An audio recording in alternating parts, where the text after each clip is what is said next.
Hello and welcome everyone to the GoLang tutorial series. If you haven't subscribed the channel yet, please subscribe Tech World with G. So let's begin with our tutorial. Today we'll be studying on how to create a module and then use it from another module. So we'll be creating a module named greetings and then we'll use that module from another module. So let's begin. Okay. This is the two documentation that we'll be using for our code. First of all, we'll be moving forward with creating a module named greetings. So what we have to do is, in our practice, we can create a folder named greetings. Okay. So greetings is created. Let's initialize our greetings. We'll go in directory name cd practice one greetings. Now go mode initialize init for initializing our module. What should be our name of the module would be? Let's say example.com/greetings. If you are going to publish it, then it could be your repository name, right? Let's say github.com/your project name or your user/project name. For now, we'll keep it locally. So I have named it example.com for the demo purpose only, and we'll not be publishing it. And greetings is the directory name or the module name. Okay, so the module is initialized go.mode representing the name and version of GoLang. Now we will create a file name greet.go. Since our module is greetings, let's name our package also greetings. Now we want to declare a function named hello. So what would be the format of declaring a function is func that is function.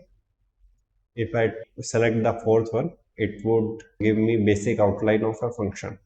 Clicking on it, this is due to extension, right? So name of our function would be, let's say, hello. I'm keeping h here in capitals and rest in small because I would like to use or export this function. Means I would like to use this function from another module or another package. So in order to do that, we have to keep the function name starting from caps. Otherwise, I would not be able to use it from another module. Start with caps and rest of the letters could be small. Now we'll need to pass some parameter. So what would be your parameter name? Let's say NAME is your parameter that you are going to pass. And what would be the type of the parameter is string. Okay. And what is the function going to do? It is going to return a string. So here is the return value.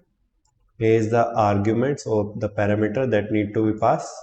It is the type of variable that you are going to pass, and it is the type of variable that you are going to return. In here, we'll like to return some formatted string based on the name. So there is a function in fmt package. fmt, as discussed earlier, we can import it since it is included in the Go by default. So we can just directly import it. fmt dot, let's use as printf function. We need to pass two things or multiple argument, in which first would be the formatted string, the string that you want to output. Okay, let's say hi %v welcome. Now this %v is what we can pass from second argument onwards. Suppose there are multiple %v represent values, so I can pass name comma name. What it would do when returning the value, percent %v would be replaced by the name that we have passed. So let's say J. So if we pass J, it would be hi J welcome. So I only want one time. So this would return a message or a string, as printf is going to return a string. Okay, so let's catch it using a variable name message. Now there are two methods to take message. First is you can declare message like this, where variable name and then variable type, and then you can take the message value from here and return message. But there is a special case. When you are inside a function, then you might not need to declare the variable like this. You can directly pass and declare at the same time. For doing that, we can erase it, remove it, and we can just add colon before equal operator. So what it would do, it will evaluate the variable, means the string. It will get the message as the value of string. Okay, means it would interpret it on the go. It will take the value string directly. We do not need to declare. Now we want to create another module. Let's say hello module. Okay, so in practice, let's say hello module, and we want to use this greetings module hello function from this hello module. You can name it second, third, fourth, or anything you require, but here I'm naming this folder as hello or using it as hello module. So cd will go to hello folder. First of all, we'll initialize it. Go mod init example.com/hello. Keep in mind, I am keeping the directory and module name same. It is good practice, and I think when you'll publishing your module, it will come in handy. Do not make the folder name and module name different. We'll come to that when we publish some module in next few lectures.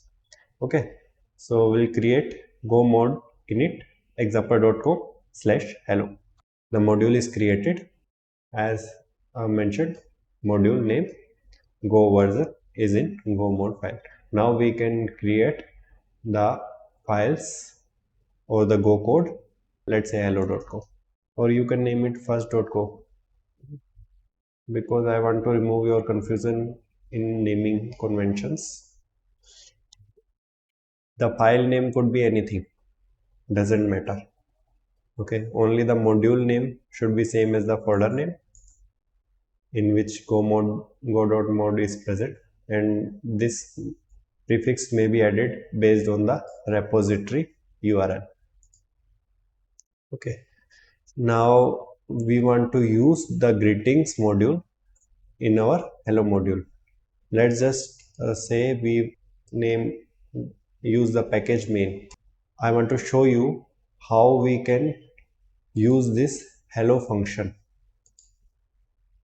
from this main package. Since main package allow us to directly use main function, and main function is the one that is executed when we use go run dot, as we discussed in the earlier lecture.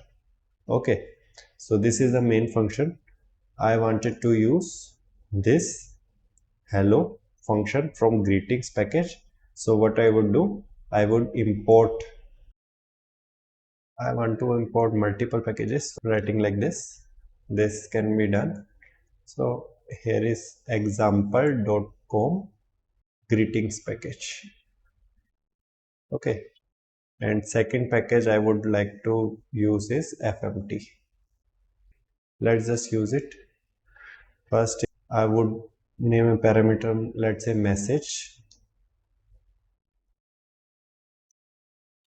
from greetings package, and there is function name hello, and let's call with j.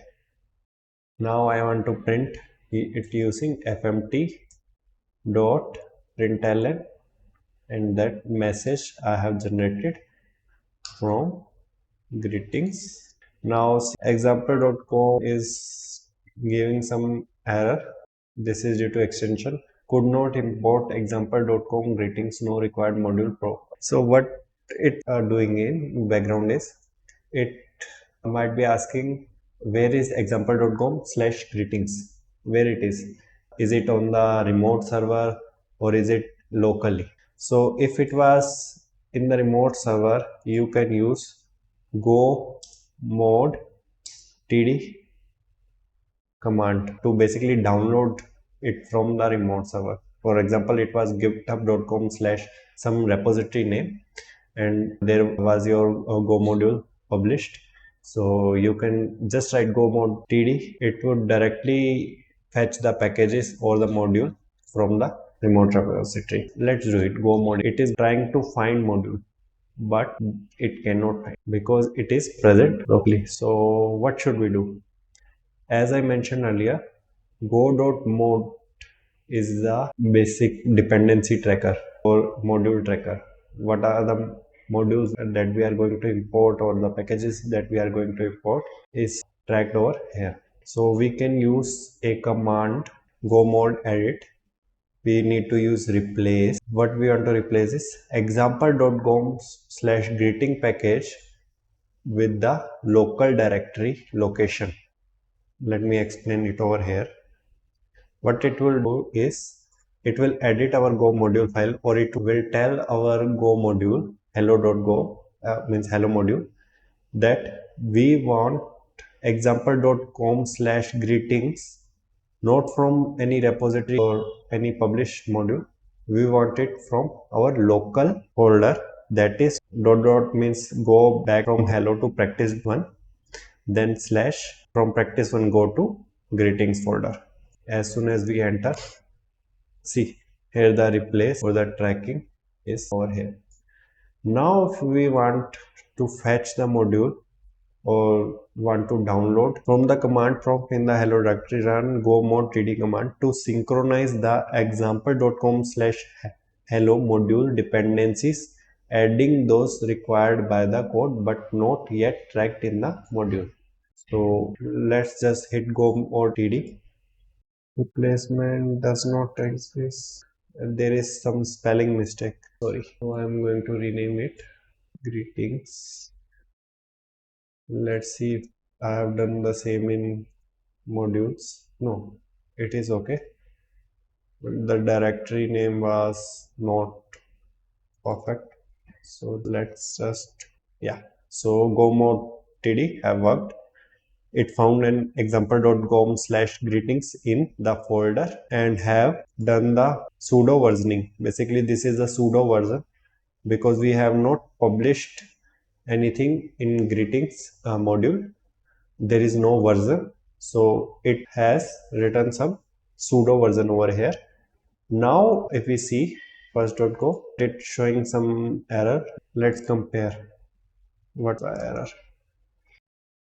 Greetings dot hello. So still the spelling, there is some spelling mistake in greetings. Yeah, see greetings. Now it is okay. Package name dot function name, and in function name we have passed j. Now see the error have resolved. The red line over here is not present anymore. So we can run it. I'm not going to run greetings module because there is no main function, so there is no point. But I'm going to run the hello. See, we are in the hello.